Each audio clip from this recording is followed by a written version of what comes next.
Senior যেহেতু M A Aziz ভাই, সুতরাং আজিজ ভাই আপনাকে দিয়ে শুরু করতে চাই। আপনি জানেন যে এর আগে বিএনপি মহাসচিব বলেছেন যে গণভোটে হ্যায়ের বিপক্ষে অবস্থান নেওয়া কোনো অবস্থাতে আসলে সেই সুযোগ নেই।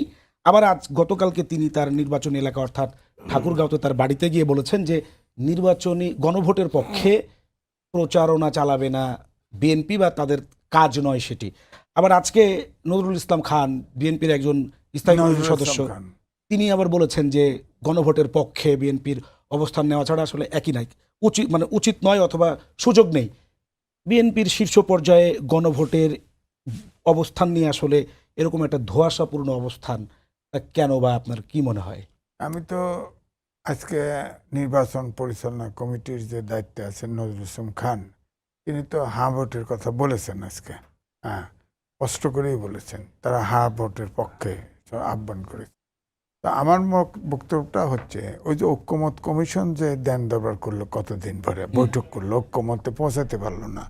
ওই সময় কিন্তু প্রত্যেকটা পার্টির অবস্থান পরিষ্কার হয়েছে, মানুষ কিন্তু ওখানেই কিন্তু সিদ্ধান্ত নিয়েছে।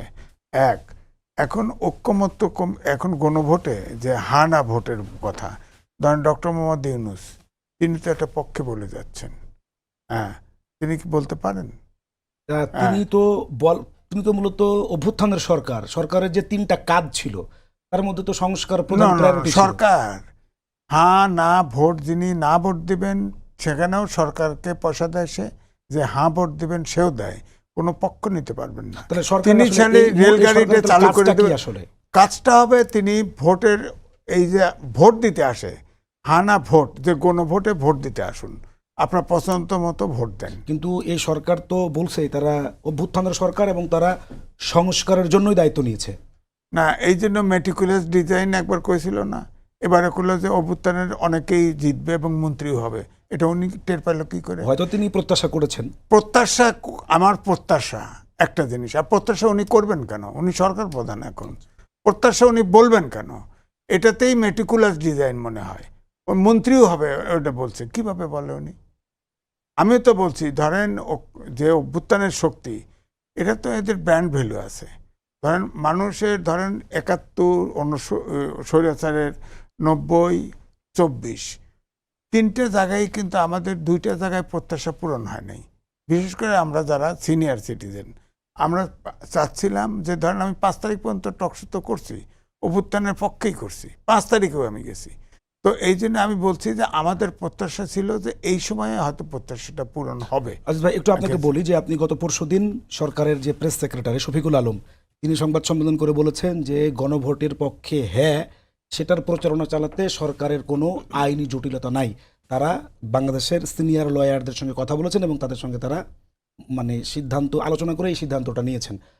এবং আসলে তো এই একটা দীর্ঘদিন ব্যাপী বাংলাদেশের চলমান যে ব্যবস্থা ছিল তার বিপক্ষে তো মানুষ অভ্যুত্থান করেছে, নিশ্চয়ই এটা সংস্কারের জন্যই। তো এই সরকারের তো মূলত যে তিনটা কাজ আমরা শুরু থেকে, সংস্কার, বিচার এবং নির্বাচন, সরকার নির্বাচনের পক্ষে, গণভোটে যদি হ্যায়ের পক্ষে যায়, সরকারের আসলে আইনগত ত্রুটি আপনি দেখছেন না?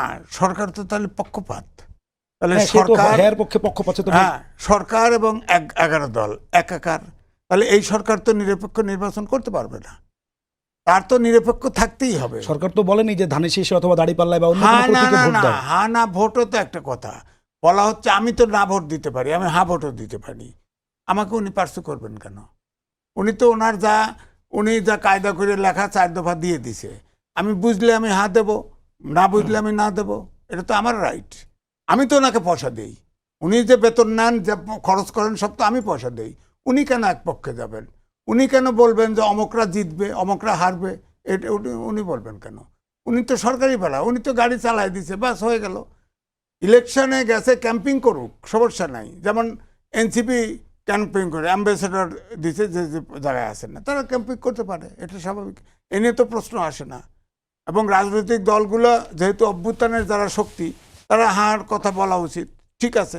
কিন্তু আমি ভোটার, আমি তো কোনো দলের সদস্য না, আমাকে অধিকার দিবে না, কিন্তু আমাকে পার্সু করবে। রাষ্ট্র তো সবার জন্যই, রাজনৈতিক দলের জন্য যেমন রাষ্ট্র, সাধারণ সিটিজেনের জন্য তো রাষ্ট্র। সেই রাষ্ট্র নির্মাণে সিটিজেনকে তো একটা পক্ষে, একটা সরকারের, এই জায়গাটা আইনের জটিলতাটা আসলে কোথায়? আইনের জটিলতা মানে তার নিরপেক্ষতা থাকে না। আইন তো বুঝি না, হাইকোর্টে রিট হয়েছে, গণভোট এবং সংসদ নির্বাচন একই সাথে, এটার এগেনস্টে রিট করছে, হাইকোর্ট রিজেক্ট করে দিছে, কজ লিস্টেই রাখে নাই। তাহলে কি দাঁড়ালো? আপনি সাইফ মুস্তাফিজ শুনছিলেন যে আজিজ ভাই আসলে কি বলছেন। আপনারা তো জুলাই সনদের যে চার্টার যেদিন সিগনেচার হয় ওই স্বাক্ষরে আপনারা যান না এবং এখন পর্যন্ত আপনারা সেটাতে স্বাক্ষরও করেন নাই। জুলাই সনদে আপনারা স্বাক্ষর করেননি, আবার হচ্ছে যে হ্যায়ের পক্ষে প্রচারণা চালাবেন আজকে আপনাদের আহ্বায়ক সেটা বলে আপনারা কার্যক্রম শুরু করেছেন।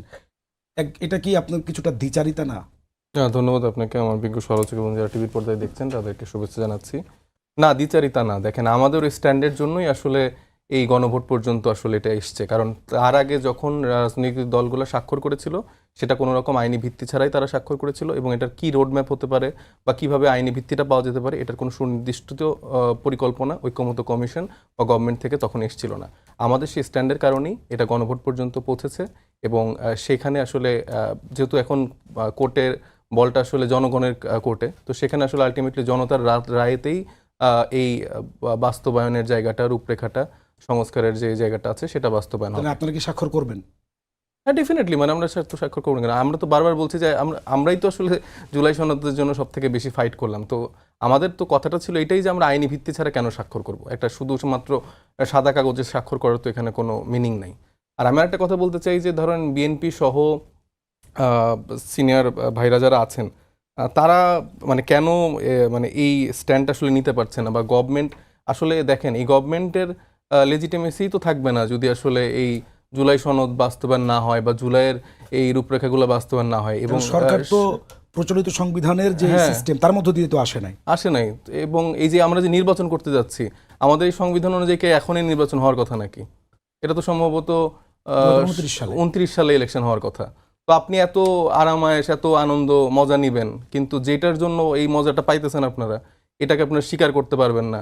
হ্যাঁ ভোট বলে দিলে আপনাদের গা পিত্তি জ্বলে যায়। এটা তো কাইন্ড অফ এই টিনেজার আছে না, যে যারা কাইন্ড অফ কিছু সময় পর মিক্স সিগন্যাল দেয়। একবার বলে হ্যাঁ আমি করব, না আমি করব না, মানে প্রেম বা যে কোনো রিলেশনশিপের কথা আমি বলতেছি। তো বিএনপির অবস্থা এরকম হয়ে দাঁড়াইছে। একবার সে বলে যে হ্যাঁ আমি হ্যার পক্ষে আছি, আবার বলতেছে যে না আমি নার পক্ষে। তৃণমূলের মানুষজন আসলে কনফিউজড হয়ে গেছে। এরা বেচারাগুলা মানে সকালবেলা দেখে যে এরা নার পক্ষে ক্যাম্পেইন চালায়, আবার দুপুরের বেলা দেখে যে বিএনপির একটা সিনিয়র লিডার বলছে না আমরা তো হের পক্ষে, আবার মির্জা ফখরুল ইসলাম আলমগীর বলতেছে না আমাদের তো এটা দায়িত্ব না, আবার ভাইরা আবার এক এক রকম কথা বলতেছে। তো আমার তৃণমূলের বিএনপি নেতা কর্মীদের উপর একটু মায়াই লাগে যে আসলে তারা ডিসিশনহীনতায় ভুগতেছে। তো এই কনফিউশন থেকে, এই মিক্স সিগন্যাল থেকে বের হয়ে আমার মনে হয় যে যেই জুলাই আসলে তাদেরকে রাজনীতি করার সুযোগ করে দিছে, নতুন বাংলাদেশকে বিনির্মাণ করার স্বপ্ন দেখাচ্ছে, তাদের ডিসিশনটা আসলে নিজেদের নেওয়া উচিত। আপনি একটু ইঙ্গিত দিয়েছেন, কিন্তু আরেকটু কি বলবেন যে সরকারের হ্যায়ের পক্ষে প্রচারণা চালালে সরকারের নিরপেক্ষতা থাকে না, এম এ আজিজ ভাই বলছেন। মানে কিভাবে নিরপেক্ষতা থাকে না? এই সরকার তো হ্যার পক্ষেই এটা প্রচারণাটা চালাবে। এই সরকারের লেজিটিমেসি তো নির্ভর করতেছে হ্যার উপরে। যদি এটা না হয় তাহলে তো সেখানে সরকারের গঠন প্রক্রিয়া তো কোনো আপনি আইনি ভিত্তি দিতে পারবেন না, আপনি কোনো দিক দিয়ে তো আপনি এটা লেজিটিমেট করতে পারবেন না। এবং সেই সার্বিক দিক দিয়ে তো তাদের এখানে তো আমাদের সকলের, মানে জুলাইয়ের, আমি তো এটা শুধুমাত্র সরকার না, জুলাইয়ের সকল শক্তির আসলে এনসিপি যেভাবে আজকে অফিসিয়ালি হ্যাঁ ভোটের ক্যাম্পেইনটা শুরু করছে, এটা আমার মনে হয় বিএনপি, জামাত ইসলামী, গণ অধিকার পরিষদ সবার শুরু করা উচিত। কিন্তু বিএনপির মহাসচিব তো স্পষ্টত জানিয়েছেন যে এটা তাদের তো এটা কাজ না। তাদের কাজ হচ্ছে যে আওয়ামী লীগের 200-300 নেতাকর্মীকে কিভাবে আবার পুনর্বাসন করা যায়, কিভাবে হচ্ছে যে তারা ক্ষমতাকে মানে ভারতের আধিপত্যবাদকে কিছুটা দহরম মহরম করে যেভাবে আওয়ামী লীগ ক্ষমতাটাতে দীর্ঘস্থায়ী করে রাখছিল